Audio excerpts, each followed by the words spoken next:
नमस्कार दोस्तों। श्राद्ध पक्ष में जरूर सुनी जानी चाहिए धोधाबाई की कहानी। एक सेठ सेठानी थे। उनके एक बेटी व बेटा था। बेटी का नाम धोधाबाई था। घर में खूब धन धान्य था। एक दिन सेठ सेठानी चल बसे।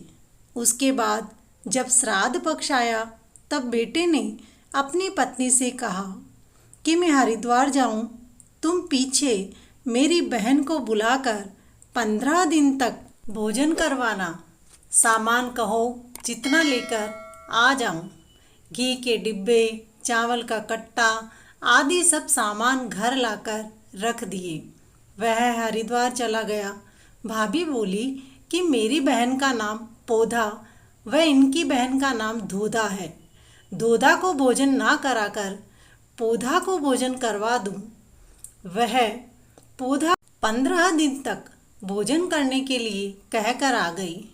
धोधाबाई को काम करने व आटा पीसने के लिए बुलाया।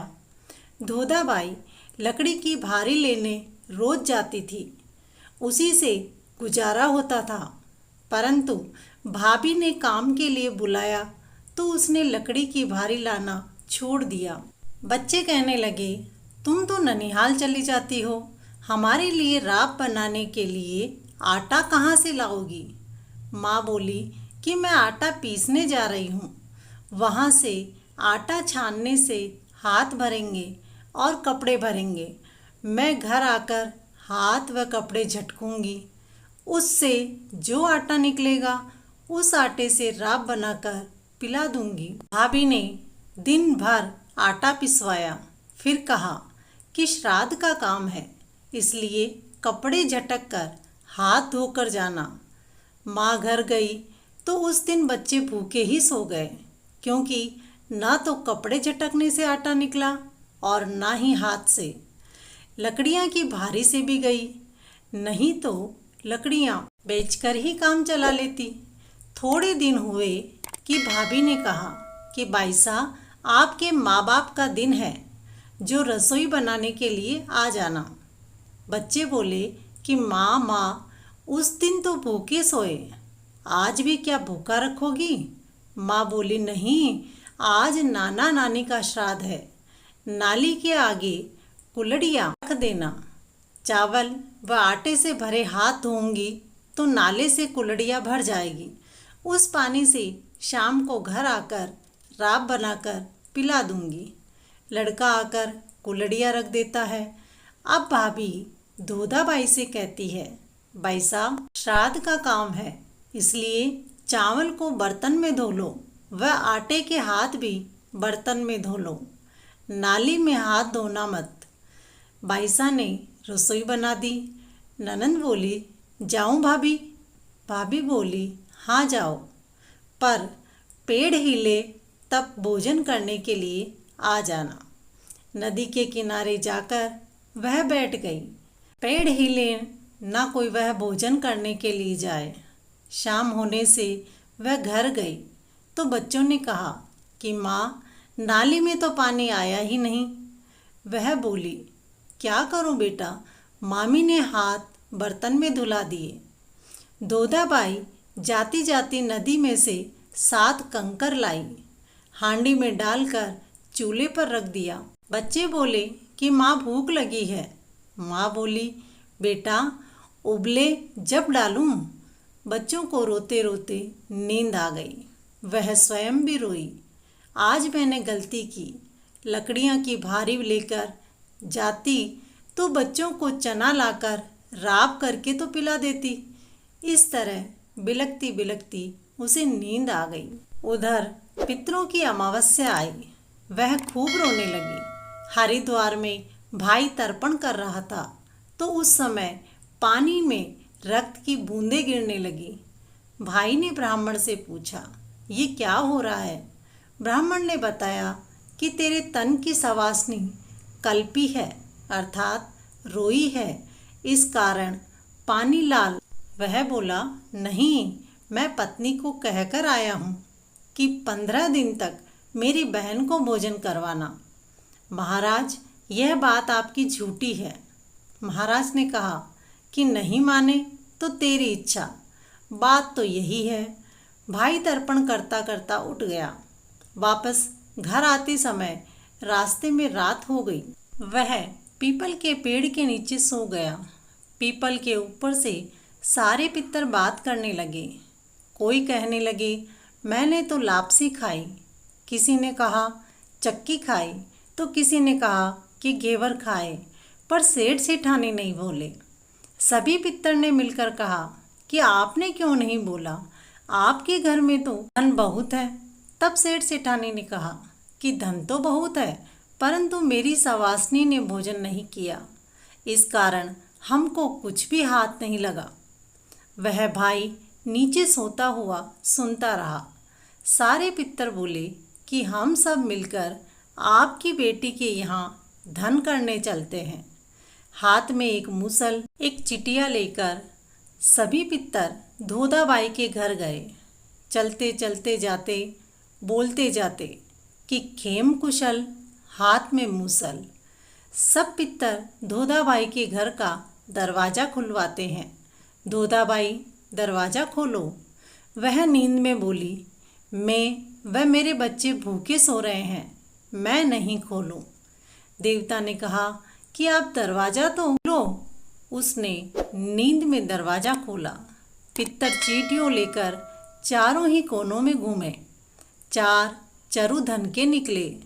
एक चींटियों उसको दिया और कहा कि सुबह नहा धोकर चौका बर्तन करके यह चींटियों कढ़ाई में घुमा देना, तेरे मनपसंद का भोजन बन जाएगा। तुम और तेरे बच्चे भोजन करना। पितरों ने कहा कि तुम कल अपने घर में नाना पड़वा श्राद्ध करना और तुम ब्राह्मण भोजन करवाना, तेरे आनंद ही आनंद हो जाएगा। सुबह दिन उगते ही वह उठी। 4 ही कोने में 4 चरु धन के पड़े थे। फिर उसने नहा धोकर चौका बर्तन किया, कढ़ाई में चींटियों घुमाया तो 32 सालना व 36 भोजन हो गए। फिर स्वयं व बच्चों ने भोजन किया और मन में सोचा कि पितर ने कहा कि नान श्राद्ध करना। नान श्राद्ध में पियर वालों को भोजन करवाना जरूरी है। फिर वह भाई भाभी को भोजन करने का कहने गई। उधर से उसका भाई भी घर पहुंच गया। धोधाबाई ने भाभी से कहा, मैं नान श्राद्ध कर रही हूँ, जो मेरे घर आप भोजन करने के लिए आना। भाभी ने कहा, हाँ आ जाऊंगी, लेकिन मैं अकेली नहीं हूँ, मेरे तो बहुत बड़ा परिवार है। बाईसा ने कहा कि सभी को लेकर आप जरूर आना। नान श्राद्ध के दिन भाभी ने सभी से कहा कि चलो खाना खाने चलो। कल तो वह भूख से मर रही थी, लेकिन आज सभी को खाने के लिए न्योता देकर गई है। भोजन नहीं कराएगी तो मेला देखकर तो आएंगे। धोधाबाई को पितरों ने कहा, जैसे जैसे चींटियों घुमा दिया, जिससे खूब सारा भोजन बन गया। भाभी के परिवार ने खूब भोजन किया और खूब मौज मस्ती की। वह भोजन करके घर गए। धोधाबाई तो घर की साफ सफाई कर खा पी कर सो गई। दूसरे दिन भाभी के घर से बुलावा आया, बाईसा आप सभी खाना खाने के लिए आना। धोधाबाई ने बच्चों को समझा कर ले गई। ननिहाल में भोजन नहीं करना, जेब से मेवा निकाल कर खाना।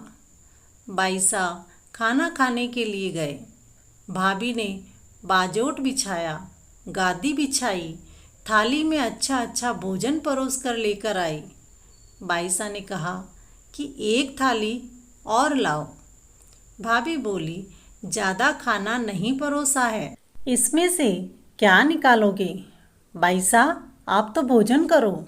वह अपने सारे गहने उतार कर खाली थाली में रखती है और कहती है कि भोजन करो मेरे हार, भोजन करो मेरे डोरा कंठी, भोजन करो गोखरू चूड़ी, भोजन करो मेरे पूंजी अंगूठी। बच्चे भी जेब से मेवा निकाल कर खाने लगे। भाभी कहने लगी, भाणुसा पागल हो गए हैं, यह क्या कर रहे हैं? ननंद बोली कि हाँ भाभी, यह पागल हो गए हैं। आपने तो मेरे गहने को भोजन करने के लिए कहा, हमें भोजन करने के लिए नहीं कहा। वही दिन थे, माँ बाप के श्राद्ध पर बर्तन में हाथ धुलवाए। आज ये दिन है। भाई सब देख सुन रहा था, लेकिन बोला कुछ नहीं। भाई साहब अपने घर गए। पीछे से भाई पत्नी से कहता है कि तेरे पिता के घर में आग लग गई है, कुछ ना कुछ डाल कर दे दे। खाने के लिए दाना नहीं है, पहनने के लिए कपड़ा नहीं है, मैं पहुंचा कर आऊं। वह बोली, गाड़ी लाओ, उसमें सामान भरवा दूं। गाड़ी में गेहूं की बोरी, ऊपर घी की चरी रख दी, गुड़ की भेलियाँ, उसके ऊपर ही कपड़े रख दिए। एक हीरो का कुल्हड़िया भरकर अपने बेटे को दे दिया और कहा कि नाना जी को ले जाकर देना और किसी को मत देना। गाड़ी लेकर भाई जो है वो दोधा बाई के घर गया। रास्ते में बेटे ने कहा, पिताजी यह तो दोधा बुआ का घर है, ननिहाल नहीं आया। भाई कहता है कि बहन मुझे प्यास लगी है, दरवाज़ा खोल। बहन ने दरवाज़ा खोला। भाई गाड़ी में भरा हुआ सामान बहन के घर खाली कर देता है। घी गुड़ के डिब्बे रख दिए, रुपए पैसे का कुल्हड़ा बेटे से छीन कर बहन को दिया और बीती बातों के लिए क्षमा मांगी। बेटा भागता हुआ माँ के पास गया और बोला, माँ, पिताजी तो गाड़ी नाना के घर नहीं लेकर गए, है तो दोधा बुआ के घर लेकर गए हैं। यह सुनकर भाभी घर में झाड़ू निकालती हुई छाती कूटने लगी। गेहूं की गाड़ी दोधा की छाती में धम, घी का गड़ा दोधा की छाती में धम, गुड़ की भेली दोधा की छाती में धम। दोधा के भाई ने देखा पर परवाह नहीं की। कुछ दिन बीतने के बाद एक दिन अपने पति से कहती है कि मेरी आंखों में दर्द है, इसीलिए आपके बहन भांजे को लेकर आओ, सफ़ेद कपड़े ओढ़ा कर लाओ, सिर मुंडवा कर काले हाथ पैर करके गधे पर बैठा कर लाओ। यह मैं देखूंगी तब मेरी आंखें ठीक होगी। भाई भी कम नहीं था। वह ससुराल जाकर उदास होकर बैठ गया। वहाँ सभी पूछने लगे, आज कंवर साहब कैसे आए, वह उदास क्यों है? जब वह कहता है कि आपकी बेटी की आंखें दर्द हो रही है, उसने कहा है कि मेरे भाई व पिता को काला हाथ पैर करके, सिर मुंडवाकर, सफ़ेद कपड़ा ओढ़ाकर, गधे के ऊपर बैठाकर, गाजे बाजे के साथ लाओ। जब आपकी बेटी की आंखें ठीक होगी। वह सभी तैयार होकर गधे के ऊपर बैठकर गाजे बाजे से रवाना हो गए। गाजे बाजे की आवाज़ सुनकर वह जल्दी से उठकर बाहर देखने आई तो भाई बोला, देख बंदा की चेरी, अम्मा तेरी कि मेरी। यह देखकर वह दुखी हुई, पर वह चुप नहीं रही। फिर एक दिन उसने कहा कि मेरे सखी सहेली का व्रत है, इसीलिए आप मुझे जंगल से एक डाली ला कर दो। वह डाली लाया तो डाली को चौक में लगाकर पूजा की। फिर बोली कि मैं आपको पूजती हूँ शाखा सेली, आप मर जाओ सासू दोई नंदोली। यह देखकर भाई ने कहा, तेरी तरह ही मेरे भी ऊप खटाला का व्रत है। वह दिन भर भूखा रहा।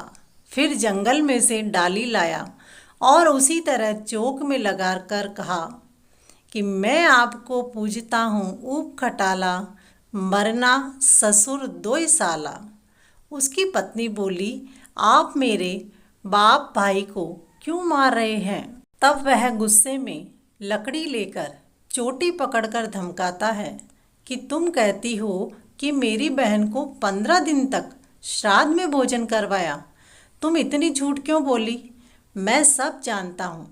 जब मैं वहाँ तर्पण कर रहा था तब पानी रक्त से लाल हो गया। तुमने ऐसा काम क्यों किया? मेरे सारे पितर भूखे रह गए। फिर उसने पांव पकड़कर माफ़ी मांगी। अब से ऐसी गलती कभी नहीं करूँगी।